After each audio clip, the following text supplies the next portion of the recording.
Thank you very much, Presiding Officer. And let me, like others, start by drawing members' attention to my ownership of a registered agricultural holding.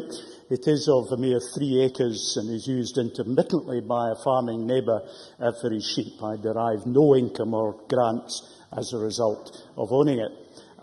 It is a shame, but there we are. Let me thank members for the kind words that I've received. I noted Jim Hume and Dave Stewart's remarks, and will particularly value Graham Pearson's description of me as having style and commitment. It runs second to what Bill Aitken said of me in October 2006. Some humour is so good it's written down and preserved. And Bill was getting very frustrated with me, and he said that Stewart Stevenson is a very special person. He can trace his ancestry all the way back to his mother. So more work, more of these humorous insults, and I'll get into my memoirs. I think a number of people around the Chamber have referred to the broader impact of CAP reform and indeed of agriculture. It isn't simply a narrow sectional interest. It's something of substantial interest, yes, to many of my farming constituents and to farmers right across Scotland.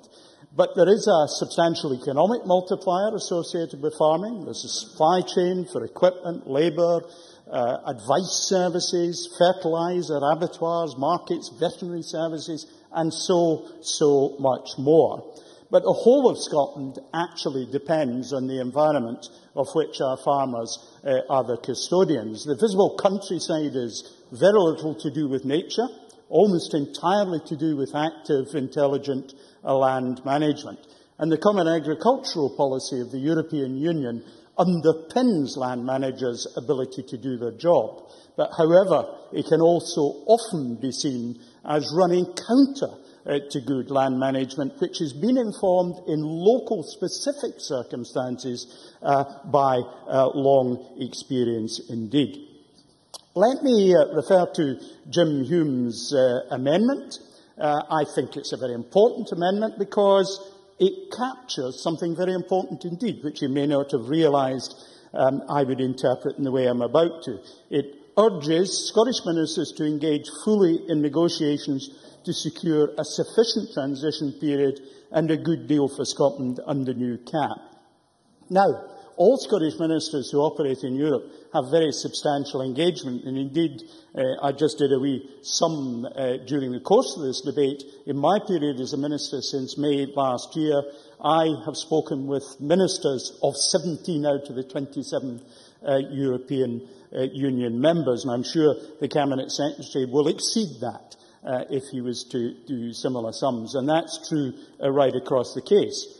There are, just to correct Claire Baker, 28 countries involved in the CAP negotiation, not 27, although there are only 27 going to be voting on it, because Croatia, who will be joining the European Union in the next year, is already sitting at the table. Would that 29th place was occupied by Scotland, that would increase the number of votes and influence that the British Isles as a whole had over the process, and would lead to better outcomes for everyone. And I think in his amendment, Jim Hume actually captures perfectly that Scotland should be sitting fully engaged in negotiations at the top table.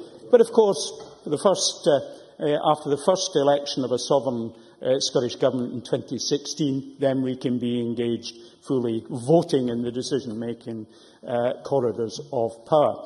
The SCVO said quite an interesting thing that supports this. Farming is about social inclusion, poverty reduction, economic development. So the debate is very wide-ranging. And of course, CAP has been with us for some 50 years. In 1962, we had the Cuban Missile Crisis. We thought we were on the brink of nuclear war. That's when CAP started. And of course, it started in the context of there only being 6 countries in the then EEC. It is now a very different animal in a very different economic, social and climatic environment. And climate change isn't adequately woven into the negotiations so far. It is an opportunity for the European Union to step up even to the modest objectives that it set itself of a 20% reduction in carbon emissions by 2020. Not good enough. We want to see them to go to 30%, but farming and revision of the cap could be a key way in which we could make significant differences. We could, for example, be focusing more on forestry, about which we've said little in this debate. A huge way of sequestrating carbon dioxide from our atmosphere. We could be doing more about peatlands, because peatlands are one of the biggest sinks right across Europe for carbon dioxide.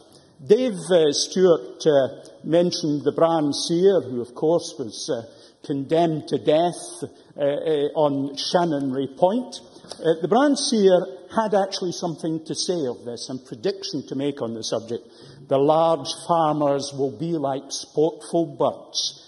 There's a blessing in handsome honesty. Perhaps we should look at the middle and small farmers, the large farmers perhaps not quite so much. I very much welcome this debate and look forward to supporting the government at 5 o'clock.